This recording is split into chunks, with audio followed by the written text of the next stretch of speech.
Liverpool woke up that Saturday morning under a pale sky.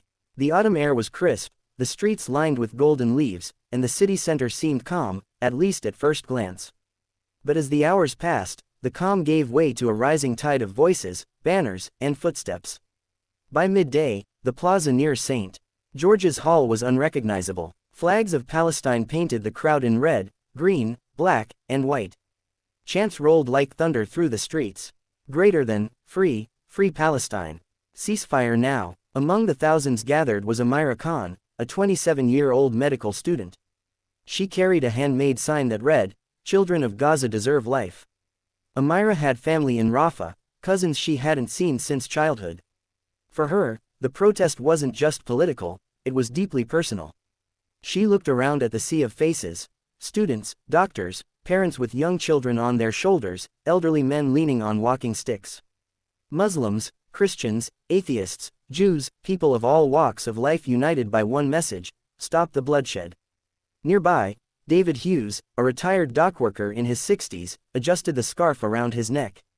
He had never been to Gaza, never met a Palestinian. But he had raised 3 children of his own, and the images of bombed-out schools and terrified kids on the news had broken something in him. Silence, he told himself, is complicity. That's why he came. At the front of the crowd, organizers set up a microphone. The sound system crackled. Police lined the streets, their yellow vests glowing, watchful but cautious. Reporters scribbled notes, cameras rolled, and the world began to watch Liverpool. The first speaker took the stage, a young woman draped in a Palestinian flag. Her voice, amplified through the speakers, cut through the chanting. Greater than, brothers and sisters, today we stand not only for Gaza, but for humanity itself. Every bomb that falls is a child buried, a mother broken, a future stolen.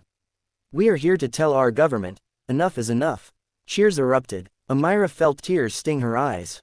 She thought of her cousin Noor, a 10-year-old girl in Gaza who had once dreamed of becoming a teacher. Last week, Noor's school had been reduced to rubble.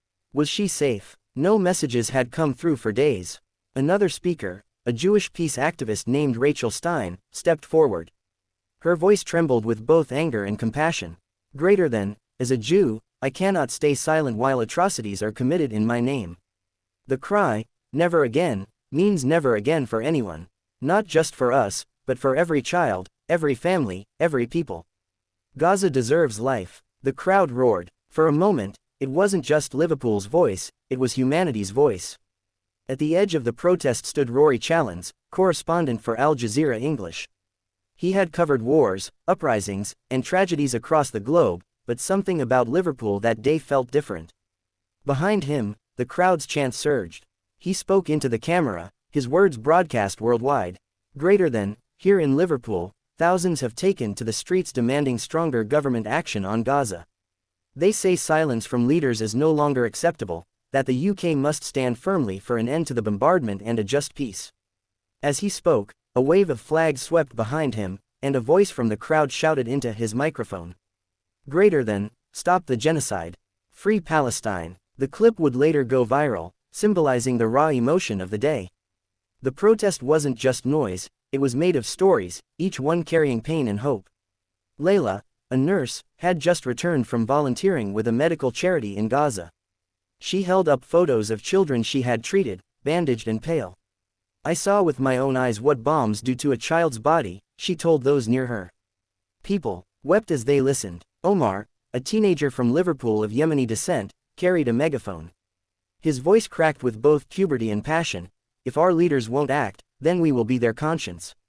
Gaza lives in us. An English mother named Susan, who had never been politically active before, pushed her stroller through the crowd. Her baby gurgled beneath a Palestinian flag draped across the stroller's handle.